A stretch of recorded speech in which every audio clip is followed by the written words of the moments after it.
The stars looked different from the bridge of the Harmony's edge. Commander Zektar stood at the main viewing screen, watching the yellow sun grow larger as they moved closer to the third planet. His blue skin showed the nervous patterns that his people displayed when they felt worried.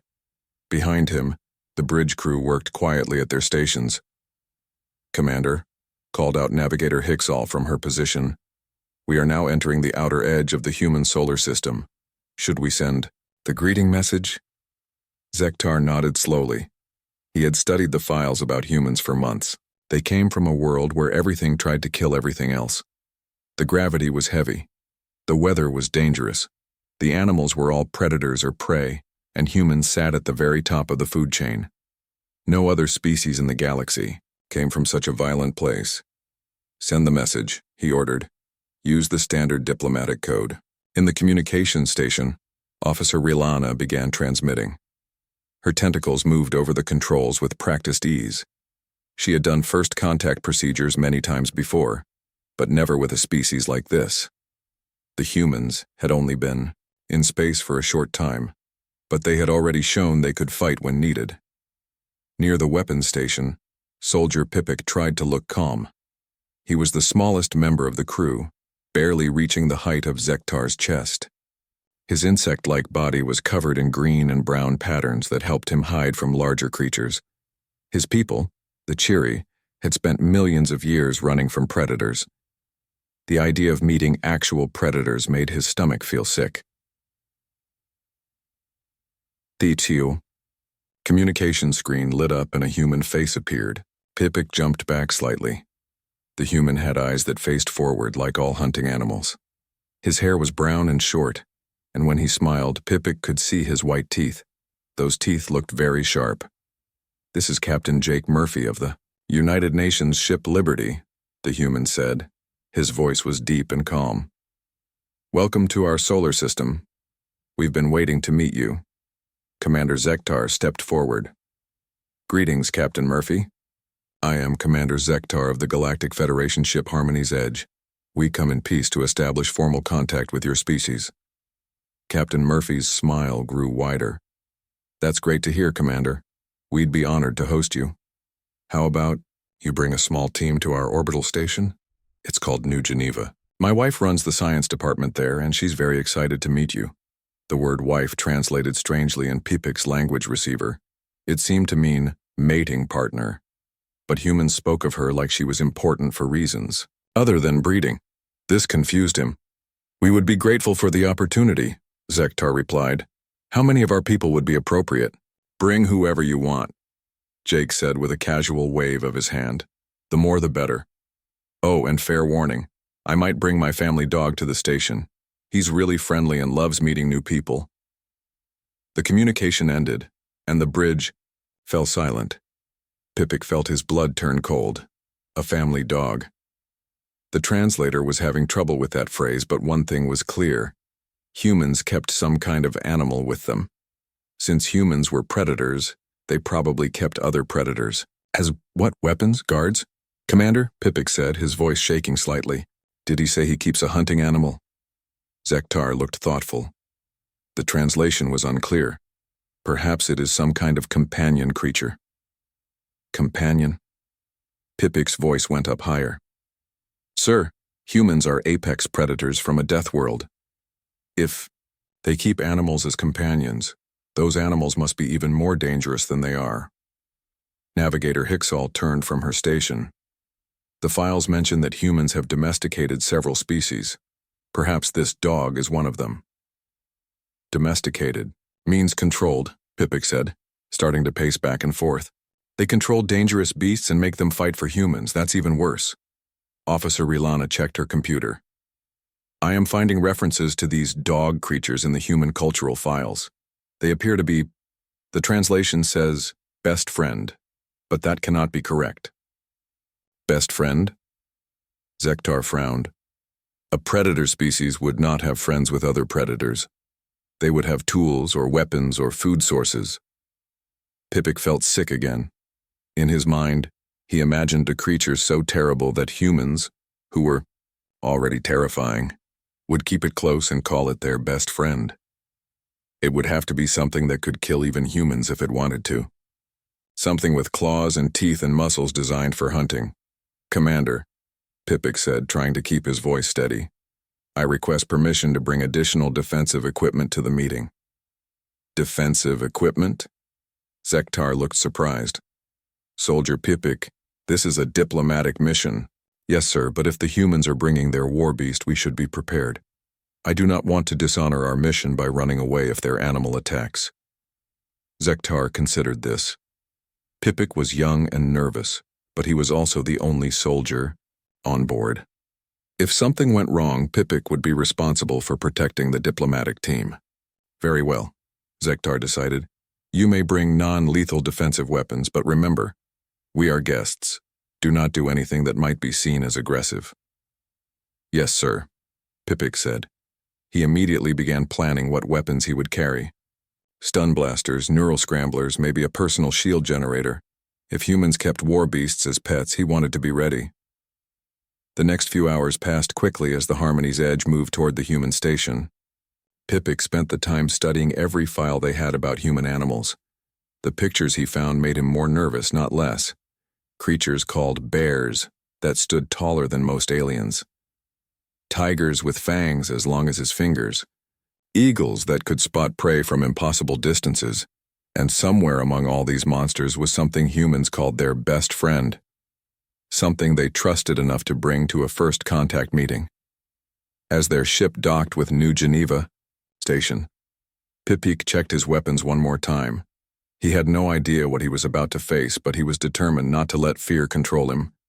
He was a soldier of the Galactic Federation, even if he was a small and scared one. The airlock door opened with a soft hiss. Beyond it waited the humans and their mysterious companion creature. The airlock door slid open, and Pipik got his first look at a human space station. The hallway beyond was huge and bright, with white walls and a ceiling so high it made him dizzy. Everything was built for creatures that never worried about being attacked from above. The aliens in his group looked tiny in the vast space. Welcome aboard New Geneva, said Captain Murphy. He stood waiting for them with a warm smile on his face. Next to him was another human, a woman with long red hair and kind eyes. She was shorter than Murphy, but still taller than most of the aliens. Pipik noticed how both humans stood in the open with no cover nearby. They did not seem worried about surprise attacks. Their body language was relaxed and confident, like predators who knew nothing could hurt them. This is my wife, Dr. Lisa Murphy, Captain Murphy said. She runs our xenobiology department. She's been looking forward to meeting you for weeks. Dr. Murphy stepped forward and made a gesture with her hand that the translation computers identified as a handshake. Commander Zektar carefully extended his own hand, and she grasped it gently. It's such an honor, she said. Her voice was softer than her husband's, but still carried the deep tones that came from vocal cords designed to communicate over long distances. We have so many questions about your species and cultures. The group began walking down the corridor. Pipik stayed, at the back, his hand near his stun blaster. The gravity on the station felt heavy, but the humans moved like it was nothing. Their legs were thick with muscle, and they walked with a bouncing step that reminded him of hunting cats stalking prey. Our daughter Katie is so excited, Dr. Murphy continued as they walked. She's 8 years old and she's never seen real aliens before. She's been asking questions all week. This statement made several aliens exchange worried looks. Human children were unknown quantities. If adult humans were dangerous, what were their offspring like? Did they bring weapons to meetings? Were they trained to fight from a young age? Your offspring will be present? Asked Navigator Hicksall carefully. Oh yes, Captain Murphy said with a laugh. We wouldn't miss this opportunity. Katie loves meeting new people, and Buddy is practically bouncing off the walls with excitement. There was that name again. Buddy. Pipik's translator still could not figure out exactly what kind of creature this was, but the way humans talked about it made his skin crawl. They spoke of it like it was a person, but also like it was something they controlled. They entered a large room with a long table and many chairs. The ceiling here was even higher than the hallway, with windows that showed the stars outside. Everything was designed for beings who felt safe in open spaces. Pipik chose a seat near the wall, where he could watch all the exits. "Please, sit, wherever you're comfortable," Dr. Murphy said. She and her husband took seats across from the aliens. "We've prepared some refreshments, though we weren't sure what your species could safely eat." The refreshments turned out to be small pieces of food on plates. Pipik watched in horror as Captain Murphy picked up something that looked like a chunk of muscle tissue and ate it with obvious enjoyment. The humans were eating meat, right in front of them. They were not even trying to hide their predatory nature. "This is delicious," Commander Zektar said politely, though he had only taken a small bite of what appeared to be plant matter. "Thank you," Dr. Murphy replied. "Jake grilled those steaks himself. He's very proud of his cooking." Steaks. Pipik's translator informed him that this was the flesh of large herbivore creatures. The humans had killed plant-eating animals and were now consuming their muscles as a casual snack. His own species ate only fruits and nectar, and the idea of eating another creature made him feel sick. "Speaking of food," Captain Murphy said, "I should probably check on Buddy. He gets hungry around this time, and we don't want him getting impatient." The way he said "getting impatient" made it sound like this Buddy creature became dangerous when it was not fed regularly. Pipik imagined a caged monster, growing more violent as its hunger increased. "Perhaps," Commander Zektar said carefully, "we should discuss the formal aspects of our meeting first, before we meet your companion." Dr. Murphy looked confused. "Companion? Oh, you mean Buddy. He's not really a companion in the formal sense. He's family." Family. The word hit Pipik like a physical blow. Humans considered their war beast to be family. That meant it was not just a weapon or a tool.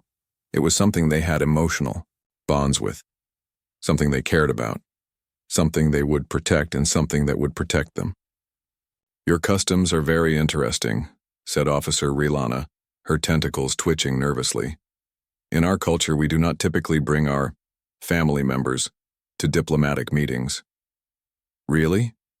Captain Murphy looked surprised. "That's too bad. Family is the most important thing to us. We like to share the good moments with the people we love." "People?" He had called the creature people. "Katie should be here soon," Dr. Murphy added, checking a small device on her wrist. "She's finishing her lessons, and I told her she could bring Buddy as long as he promises to be good." The idea that humans could communicate complex concepts like promises with their war beast was terrifying. It suggested intelligence, strategy, planning. Pipik had been imagining a simple attack animal, but this sounded much worse. "Dr. Murphy," Commander Zektar said slowly, "could you tell us more about this, Buddy? We want to understand human customs better." Dr. Murphy's face lit up with joy. "Oh, where do I start? He's been with us for 3 years now. Jake found him when he was just a baby, all alone and scared. We took him in, and he's been part of our family ever since. Found him alone and scared. So humans collected young predators and raised them to be loyal. That was even more frightening than capturing adult creatures. He's so smart," she continued. "He knows dozens of commands. He can sit, stay, come when called. He even knows how to shake hands. And he's wonderful with Katie. So gentle and protective." Protective. There it was. The creature was trained to protect the human child. That meant it would attack anyone who seemed like a threat to her. Pipik quietly moved his hand closer to his stun blaster. The diplomatic meeting was about to become much more dangerous. In the distance, he heard the sound of footsteps in the hallway. Light, quick footsteps that could only belong to the human child. And with them, heavier sounds. 4-legged sounds. The sound of claws on metal flooring. Buddy was coming. The footsteps in the hallway grew louder. Pipik gripped his stun blaster under the table, trying to look calm while his heart pounded against his chest plate. The other aliens shifted nervously in their seats, and he noticed that Navigator Hicksall had moved closer to the emergency communication panel. "That must be Katie now," Dr. Murphy said with a smile. She stood up from her chair, completely relaxed. "I can't wait for you to meet her." The door to the meeting room slid open. and a small human appeared. She had yellow hair tied back with a blue ribbon and wore a bright red dress that came down to her knees. Her eyes were the same green as her mother's, and they sparkled with excitement. "Mom, Dad," she called out, running into the room. "Are these the real aliens? They're so cool." But Pipik barely saw the child. Behind her, filling the doorway, was the creature he had been dreading. It was massive, covered in golden fur that caught the light from the ceiling.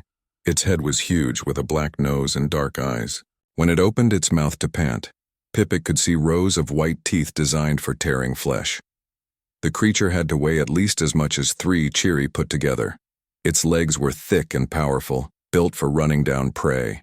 Its tail moved back and forth in a way that reminded Pipik of the hunting cats from his homeworld. Everything about it screamed predator. "And this is Buddy," Katie announced happily. She put her hand on the creature's massive head, and it leaned into her touch. The casual way she handled something so dangerous made Pipik's blood run cold. The beast looked around the room, studying each alien with intelligent eyes. Its gaze stopped on Pipik, and for a moment predator and prey stared at each other across millions of years of evolution. Then Buddy barked. The sound was enormous in the enclosed space. It echoed off the walls like thunder, a deep booming noise that spoke of power and dominance. 3 aliens dove under the table immediately. Officer Rilana made a high-pitched distress call that hurt everyone's ears. Pipik jumped to his feet, his stun blaster in his hands before he could think about it. His training kicked in, and he aimed the weapon at the center of the creature's mass while shouting a warning in his own language. "Pipik, no," Commander Zektar called out. But it was too late. The human child immediately stepped between Pipik and the beast. She spread her arms wide, protecting the massive predator with her tiny body. Her face was fierce and angry in a way that reminded Pipik that humans, even small ones, came from a world where everything fought for survival. "Don't you hurt Buddy," Katie shouted. "He's a good boy. He was just saying hello." The weapon in Pipik's hand started to shake. The child was defending the monster. She was putting herself in danger to protect something that could kill her, without effort. Nothing in his training had prepared him for this. Buddy, meanwhile, seemed confused by all the excitement. He looked at Pipik's weapon, then at Katie, then back at the weapon. His tail kept wagging, and his tongue hung out of his mouth. He made a soft whining sound that somehow managed to sound friendly. "Katie, get away from there." Dr. Murphy started to move toward her daughter, but Captain Murphy put a hand on her arm. "Everyone stay calm," Captain Murphy said in a steady voice. He looked directly at Pipik. "Soldier, I need you to lower your weapon. There's no danger here." "No danger?" Pipik's voice cracked. "That thing is enormous. It could kill all of us." More humans were arriving now. Station security had heard the commotion and come running. But instead of pointing weapons at the alien with the gun, they looked confused and concerned. One of them, a young man with dark skin, actually started to smile.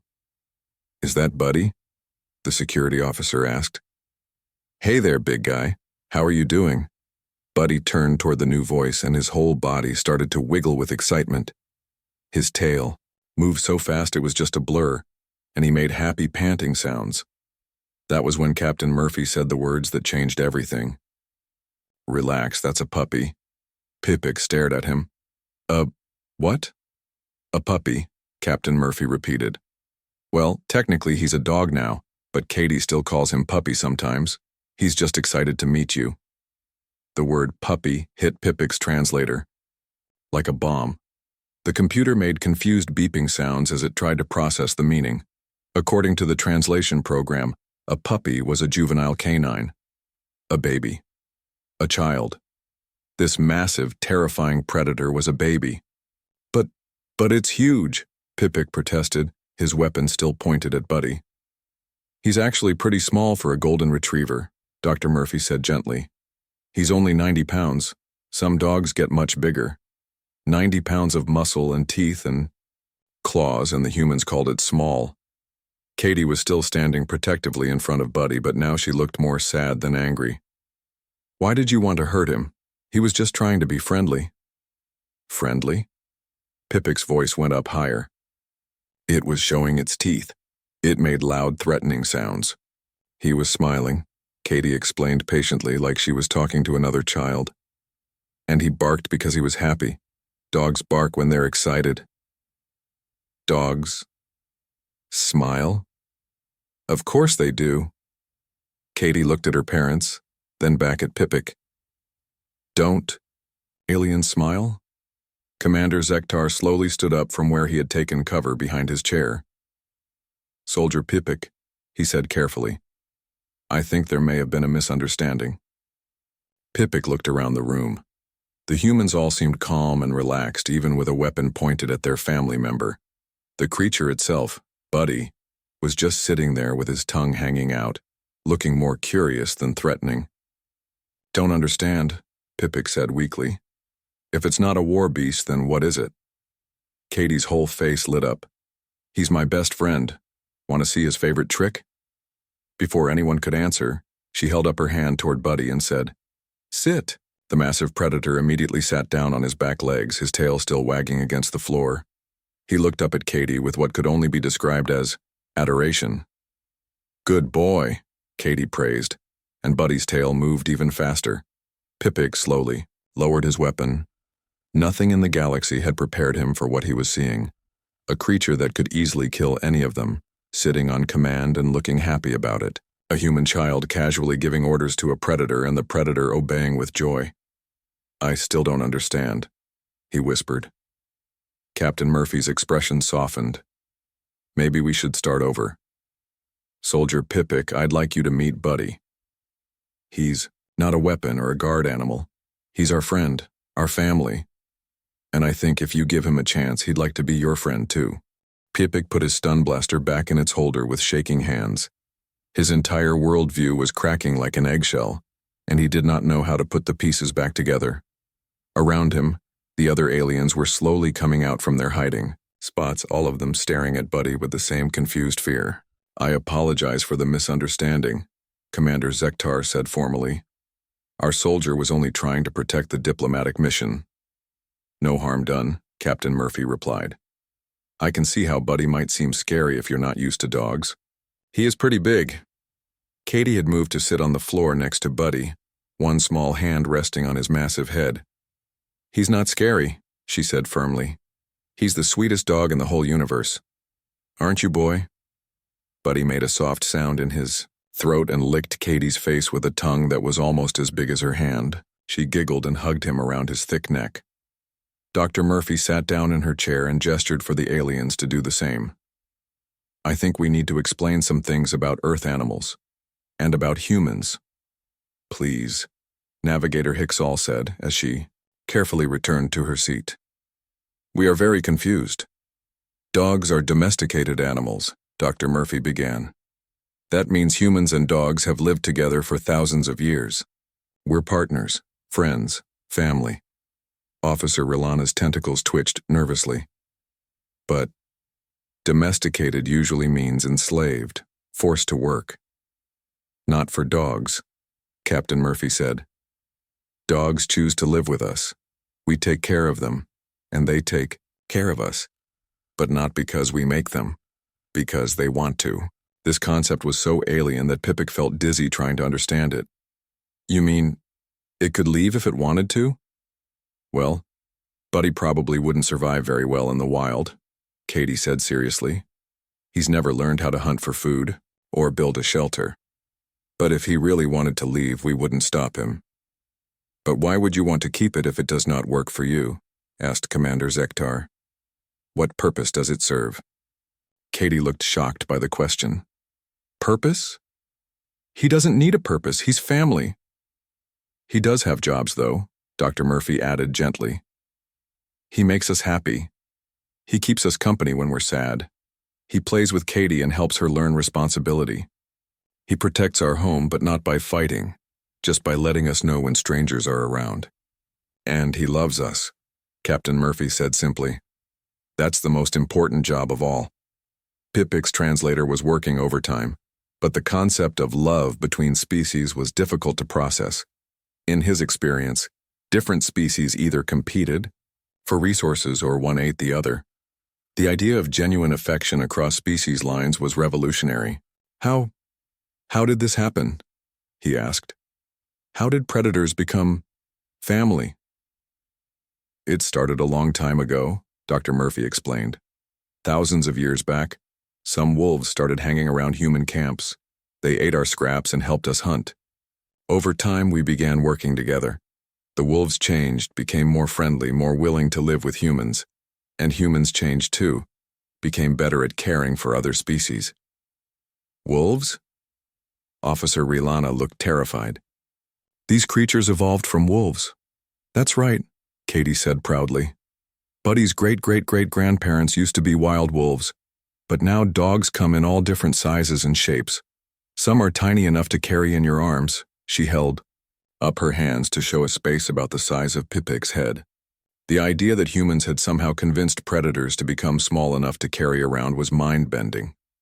We have over 300 different breeds of dogs, Captain Murphy continued. Some are bred for specific jobs, helping blind people walk, finding lost people, detecting dangerous chemicals. But most are just bred to be good companions. You created hundreds of different types of predators?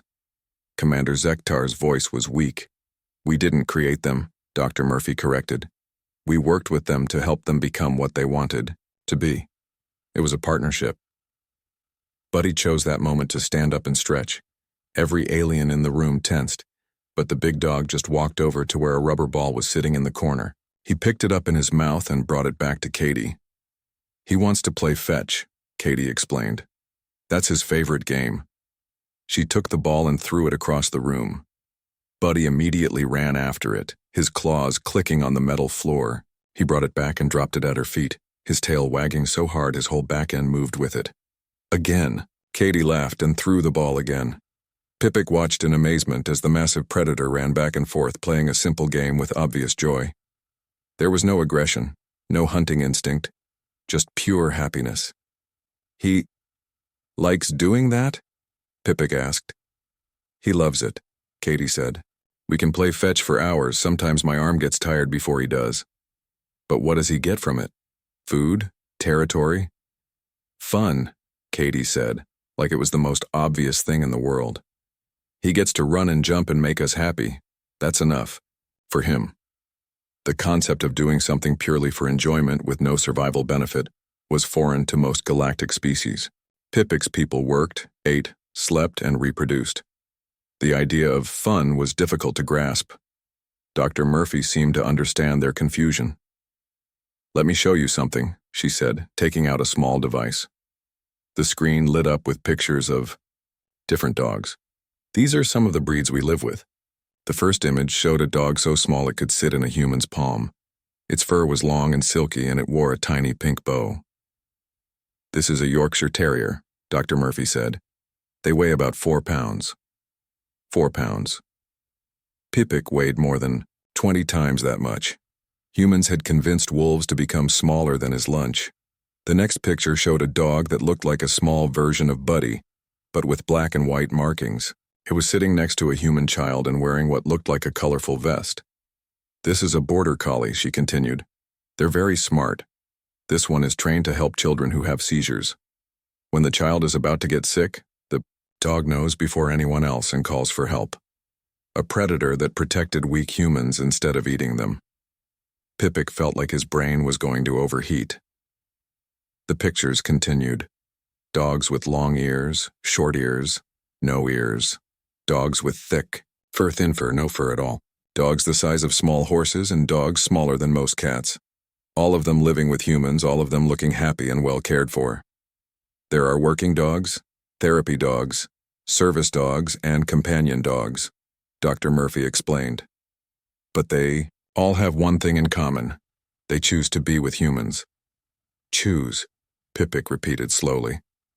The word felt strange in his mouth. They all choose. That's right, Captain Murphy said. And we choose them too. It's a partnership built on trust and affection. Katie had finished playing fetch and was now sitting on the floor again. Buddy lay down next to her and put his big head in her lap. She petted him gently, and he closed his eyes with a contented sigh. Looking at them together, The small human child and the large predator, both completely at peace with each other. Pipik felt something shift inside his mind. For the first time, he began to understand what humans meant when they talked about love. The next hour passed like a dream for Pipik. He watched from his chair as Katie taught the aliens about different dog commands. Buddy seemed to understand that these strange visitors were nervous, so he moved slowly and kept his distance. But his tail never stopped wagging. "Sit, Buddy," Katie said, and the big dog sat immediately. "Stay," she continued, holding up her hand. Buddy remained perfectly still, even though Pipik could see he wanted to move closer to the interesting new smells. "Good boy. Come." Buddy bounded forward, his whole body wiggling with joy. Katie hugged him and gave him a small treat from her pocket. "He's so obedient," Navigator Hicksall observed. "But he does not seem afraid of punishment." "He's not," Captain Murphy explained. "We train dogs with positive reinforcement. When they do something good, they get rewards. When they do something bad, we just ignore them or redirect them to better behavior." "You do not hurt them when they disobey?" asked Officer Rilana. "Never," Dr. Murphy said firmly. "Hurting an animal damages the trust between you. Dogs want to please us, but only if they know we care about them." Commander Zektar was taking careful notes on his portable computer. "This relationship is based entirely on mutual benefit and affection?" "That's right," Katie said. She was now sitting cross-legged on the floor, with Buddy's massive head resting on her legs. "Dogs love us and we love them back. It's simple. Simple for humans, maybe." For Pipik, it was the most complex thing he had ever encountered. His species had never formed bonds outside their own kind. The idea of caring for another creature just because you enjoyed their company was revolutionary. "Katie," Dr. Murphy said gently, "maybe Buddy could show our guests some of his tricks?" "Oh yes," Katie's face lit up. "Buddy knows lots of tricks. Watch this. Shake hands, Buddy." Buddy lifted one of his front paws and held it out. Katie took it in her small hand and shook it up and down. "Now you try," she said to Pipik. "Don't be scared. He's very gentle." Pipik looked at the extended paw. It was larger than his entire hand, with black claws that could easily tear through his skin. But Buddy was holding it steady, waiting patiently. I do not think—" "It's okay," Katie said encouragingly. "He won't hurt you. Watch. Buddy, gentle." Buddy's ears went back slightly, and his expression became even more soft and careful. He kept his paw extended but pulled it back just a little, giving Pipik space. Something about the dog's patient expression gave Pipik courage. Very carefully, he extended one of his own appendages toward Buddy's paw. The moment they touched, he felt warm fur and the gentle pressure of Buddy's grip. "He's shaking your hand," Katie clapped happily. "That means he likes you." The contact lasted only a few seconds, but it changed everything for Pipik. The feared predator had touched him with perfect gentleness. There had been no aggression, no dominance display, just a friendly greeting between two very different creatures. He is warm," Pipik said softly. "All dogs are warm," Katie explained. "That's why they make such good cuddle buddies. In winter, Buddy sleeps on my bed and keeps me cozy all night." The image of a human child sleeping peacefully next to a large predator should have been horrifying. Instead, Pipik found it oddly touching. The trust between them was complete and absolute. "What other tricks does he know?" asked Navigator Hicksall. She had moved closer, her initial fear replaced by curiosity. "Roll over, Buddy." Buddy immediately flopped onto his back and rolled completely over, his legs kicking in the air. When he finished, he looked up at Katie expectantly. "Good boy." She gave him another treat, and his tail beat against the floor like a happy drum. "He looks joyful," Commander Zektar observed. "I have never seen such expression in a non-sentient creature." "Dogs are sentient," Dr. Murphy corrected gently. "They think and feel and have personalities just like we do. They're not as smart as humans in some ways, but they're smarter in others." "Smarter how?" "Buddy can smell things we can't even imagine," Captain Murphy explained. "He can tell if someone is sick just by their scent. He knows when storms are coming hours before our weather equipment detects them. He can find lost people by following scent trails that are days old. And he always knows when I'm sad, Katie added. Even before I start crying, he comes over and puts his head on my lap. He makes me feel better. Pipik thought about his own emotions during this visit. He had been terrified, confused, angry. And now, something else. Something warm and strange that he did not have a word for. Katie, he said carefully, could I pet him? Of course. Buddy loves being petted. Here, let me show you the best spots. Katie guided Pipik's hand to a spot behind Buddy's ears. The fur there was incredibly soft, and when Pipik began to stroke it gently, Buddy's eyes closed in bliss. He really likes that, Katie said with a smile. Dogs love having their ears scratched. Pipik had never touched another living creature with kindness before. His people were not physical in their affections, but there was something wonderful about the simple act of making another being feel good. Buddy made a soft sound of contentment and pressed his head more firmly against Pipik's hand. I think he's adopted you, Captain Murphy chuckled. Buddy's very good at making friends. Friends? Pipik repeated. The word felt different now, more real, more possible. Can I try? Asked Officer Rilana shyly. Katie nodded enthusiastically, and soon all of the aliens were taking turns petting Buddy. He accepted each touch with patience and gentleness, seeming to understand that these strange visitors needed special care. When Commander Zektar reached out with one of his longer appendages, Buddy sniffed it carefully and then licked it with his large pink tongue. Zektar jumped back in surprise. He licked me. That's how dogs show affection, Katie explained. It's like a kiss. A kiss? He's saying he likes you, she said simply. Commander Zektar looked down at his appendage with wonder. A creature that could kill me just kissed me to show friendship? Dogs don't think about killing, Dr. Murphy said. They think about playing and eating and sleeping and being with the people they love. Violence isn't part of their nature anymore. But they still have teeth and claws. Pipik pointed. Out. Sure, Katie said. But they only use them for good things, like carrying toys or digging holes or scratching itches. Buddy would never hurt anyone on purpose. As if to prove her point, Buddy gently took Katie's entire hand in his mouth, being careful not to let his teeth touch her skin. He held it there for a moment, then released it and licked her palm. He does that when he wants attention. She giggled. It tickles. The casual trust between them was breathtaking. Katie had put her hand directly into the mouth of a predator, and both of them had treated it as a game. I am beginning to understand, Commander Zektar said slowly, why humans have been so successful in space. If you can turn natural enemies into family members, you can probably make friends with anyone. Captain Murphy smiled. That's always been our hope. We believe every species has something valuable to offer, and every conflict can be solved through understanding and cooperation. Pipik looked down at Buddy, who had now stretched out on his side with his belly exposed, the most vulnerable position possible. Several aliens were gently petting his soft fur, and he looked like the happiest creature in the universe. We were so wrong about you, Pipik said quietly. We thought humans were dangerous because you came from a violent world, but you are not violent at all.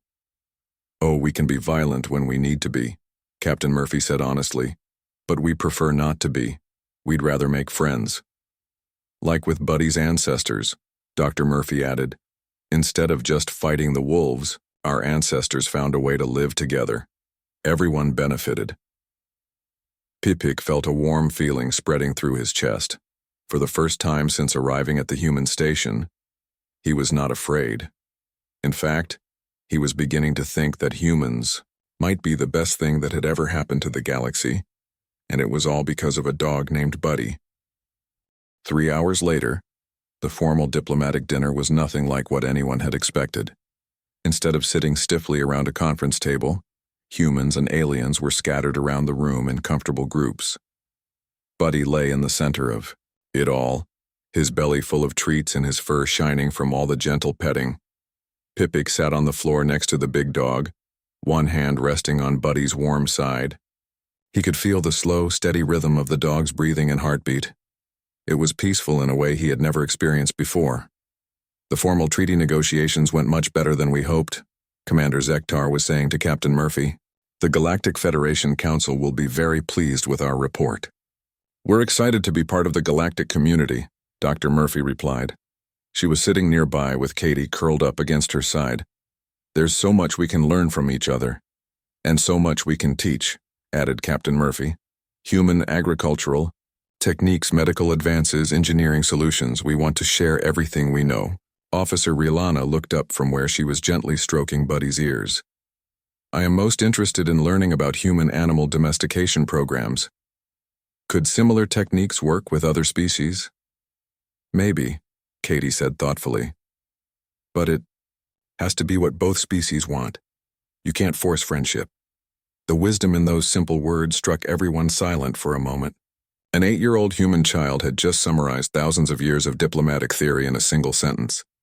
Katie's right, Captain Murphy said proudly. The best relationships are the ones where everyone chooses to participate. Navigator. Hixal had been quiet for most of the evening, but now she spoke up. I have been thinking about my own homeworld. We have small creatures that live in our cities, eating scraps and making nests in our buildings. We always considered them pests.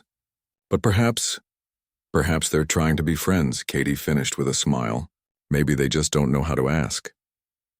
It is possible, Hixal mused.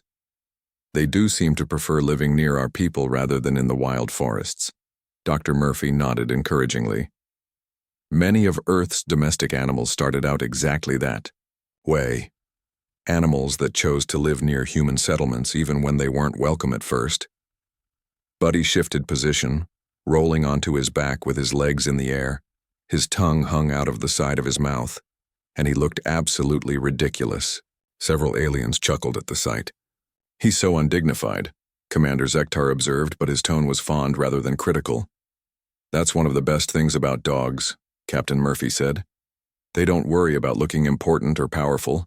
They just want to be happy and make others happy too. It's a good lesson for diplomats, Katie said seriously. Sometimes it's better to be silly and friendly than serious and scary. Pipik thought about his own behavior earlier in the day.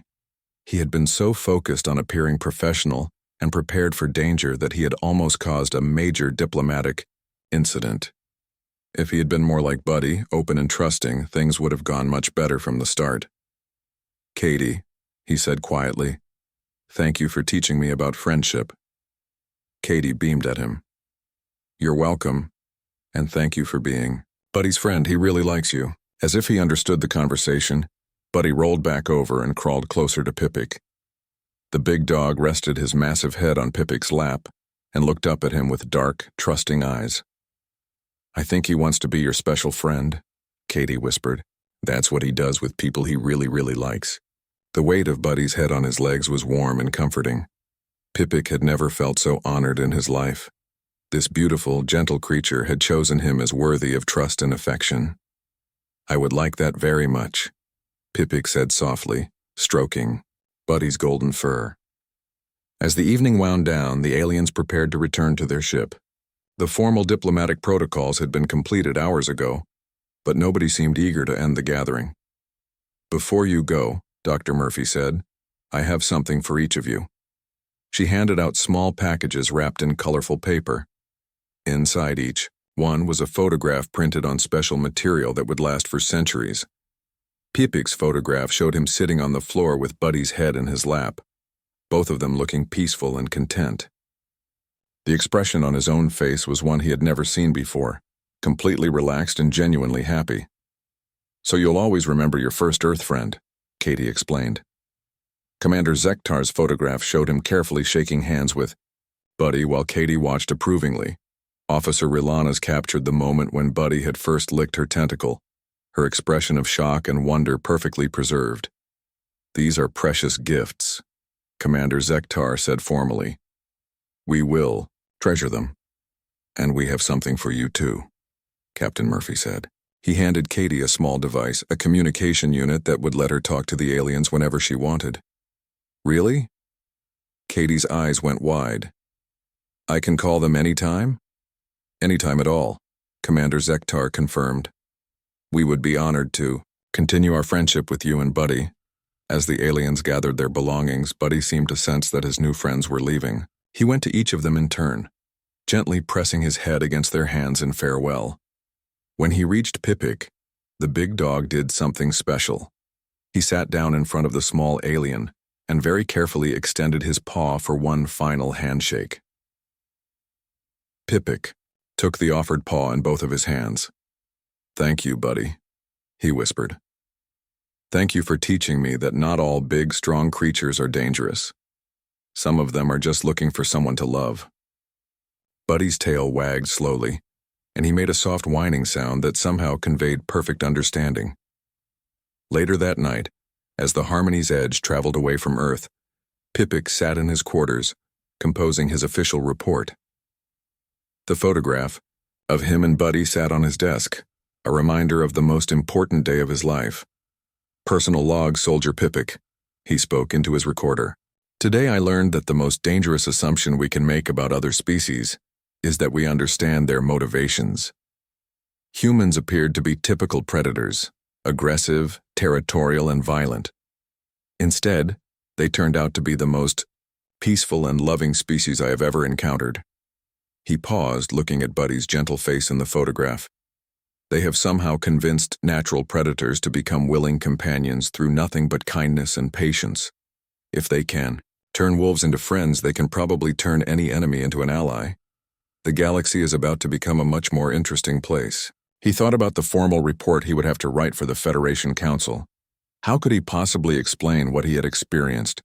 How could he make them understand that humanity's greatest strength was not their ability to fight, but their ability to love? Recommendation for Galactic Federation Council, he continued. Humanity should be fast-tracked for full membership, not because they are powerful or technologically advanced, but because they possess something far more valuable, the ability to see potential friends where others see only threats. He touched the photograph gently. If humans can teach a creature, like Buddy, to trust and love across species lines, imagine what they might do for galactic civilization. They don't just make allies, they make family. Far away on the human station, Katie was getting ready for bed. Buddy lay stretched across, her bedroom floor taking up most of the available space. As she brushed her teeth, she could hear him making contented sighing sounds. "Did you have fun today, boy?" she asked as she climbed into bed. Buddy thumped his tail against the floor and made a happy grumbling noise. "I think Pipik was scared. Few at first," Katie continued, pulling her blankets up to her chin. "But by the end, he really liked you. I think we made some good friends today." Buddy stood up, turned in a circle 3 times, and then settled down next to her bed with a final contented sigh. As Katie drifted off to sleep, she was already planning what games she could teach the aliens next time they visited. Maybe they could play fetch, or learn how to give Buddy belly rubs, or see how many tricks he could do in a row. The future suddenly seemed full of possibilities, a universe where scary strangers could become the best of friends, and where even the biggest differences could be bridged by a little patience and a lot of love, all because of a dog named Buddy, who had shown everyone that sometimes the most powerful thing you can do is simply wag your tail and wait for someone to pet you.